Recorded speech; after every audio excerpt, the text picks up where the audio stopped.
sao đành chân tâm đánh trống được. Đánh cái này không?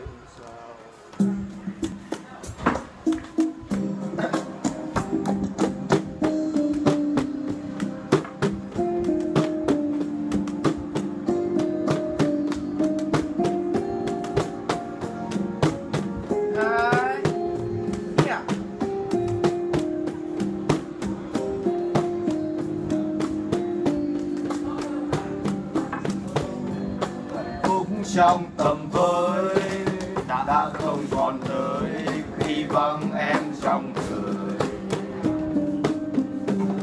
tìm đến chân trời mới đắm thương một người giờ đã xa ngàn ơi. Ngày đó ta lầm lỡ bỏ mặc nhau hững hờ để tiếng yêu dạt vỡ rồi thời gian xóa mờ. Ai vô tình đến bây giờ nhận ra hai đứa không còn nhau.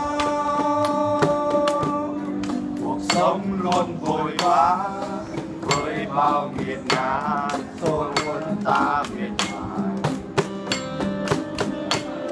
Một bước chân trời ngã đã trôi thật dài lạc mất nhau ngày mai. Còn mãi khung trời đó mình gặp nhau lúc đầu, ngày tháng hoa mộng đó cùng niềm vui nỗi sầu. Sẽ ghi lại biết bao điều để nhớ một thời ta đã yêu.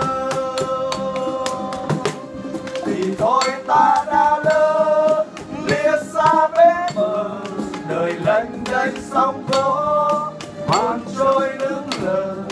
Buồn mình trong nỗi nhớ cho đến bao giờ mình mới quên ngày xưa.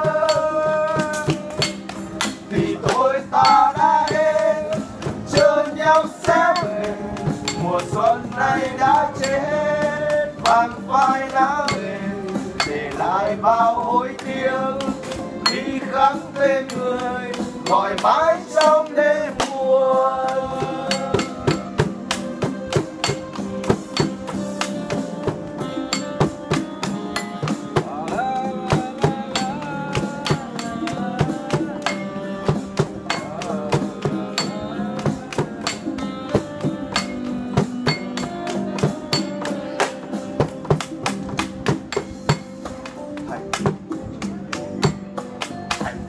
Trong tầm với đã không còn đời khi vắng em trong đời, tìm đến chân trời mới vẫn thương một người giờ đã xa ngàn khơi. Ngày đó ta lầm lỡ bỏ mặc nhau hững hờ để tiếng yêu dàn vỡ rồi thời gian xóa mờ. Ai vô tình đến bây giờ nhận ra hai đứa không còn nhau. Cuộc sống luôn vội vã với bao nghiệt ngã số cuốn ta miệt mài. Một bước chân chợt ngã đã trôi thật dài lạc mất nhau ngày mai. Còn mãi khung trời đó mình gặp nhau lúc đầu, ngày tháng mơ mộng đó cùng niềm vui nỗi sầu. Sẽ ghi lại biết bao điều để nhớ một thời ta đã yêu.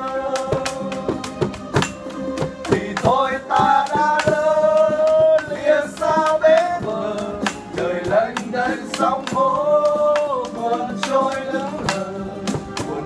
Trong nỗi nhớ cho đến bao giờ mình mới quên ngày xưa. Thì thôi ta đã hết chờ nhau sẽ về, mùa xuân này đã chết vàng phai đã về, để lại bao hối tiếc khi khắc tên